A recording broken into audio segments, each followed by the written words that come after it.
Aujourd'hui, on prend 5 minutes pour tout savoir sur la rue Montorgueil, qui est l'une des plus mythiques de Paris et qui conserve plein d'adresses parce qu'elle était située en fait à côté des anciennes halles de Paris. Et donc encore aujourd'hui, il y a des restaurants extrêmement célèbres qui sont là depuis très longtemps, comme par exemple l'Escargot Montorgueil qui est juste derrière moi et qui est là depuis 1832. Donc l'Escargot par exemple, c'était le quartier général de la célèbre comédienne Sarah Bernard qui venait très souvent ici.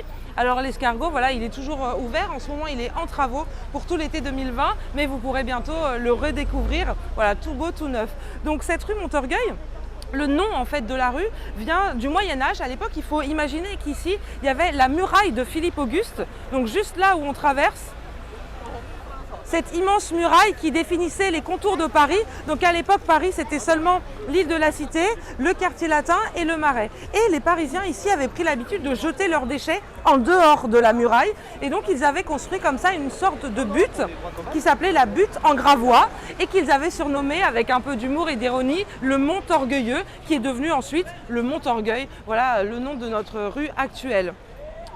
Donc dans cette rue, je disais qu'il y a des adresses extrêmement célèbres. L'une des plus connues, c'est la pâtisserie Storer, parce que c'est tout simplement la plus vieille pâtisserie de Paris. Donc elle est là depuis 1730. Nicolas Storer, en fait, c'était le pâtissier du roi Louis XV et de sa femme Marie Leschinska. Et c'est l'inventeur du baba au rhum, voilà, que vous pouvez toujours déguster dans cette fameuse pâtisserie. Donc on va aller devant parce que en plus d'être bien sûr donc un lieu mythique, c'est aussi un très bel endroit qui a conservé donc son architecture du XVIIIe siècle, ses vieilles enseignes qui sont visibles depuis la rue et qui a des vitrines plutôt alléchantes pour les gourmands. Donc voilà le type d'adresse qu'on trouve dans la rue Montorgueil.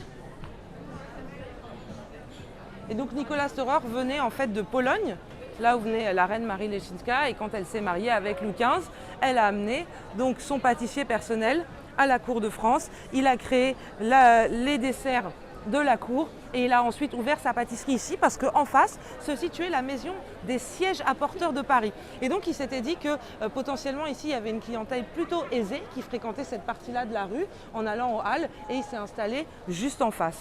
Alors dans les autres adresses mythiques de la rue Montorgueil, il faut remonter un petit peu pour arriver devant le Rocher de Cancale. Le Rocher de Cancale en fait c'était un restaurant spécialisé dans les huîtres que fréquentait Balzac et peut-être que certaines d'entre vous ont lu La Comédie humaine de Balzac.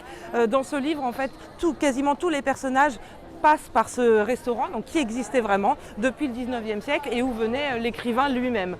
Donc ça aussi c'est un établissement voilà, dont la façade est assez remarquable. Et alors en remontant encore un petit peu plus la rue Montorgueil, on remonte aussi un petit peu l'histoire et elle commémore également une tragédie. En fait, en 1750, c'est dans cette rue qu'ont été arrêtées les 2 dernières personnes à avoir été condamnées pour homosexualité. Et donc à peu près au niveau du 67, au coin avec la rue Bachaumont, on trouve une plaque qui commémore cette histoire tragique. Voilà, elle est juste là. Bruno Lenoir et Jean Diot.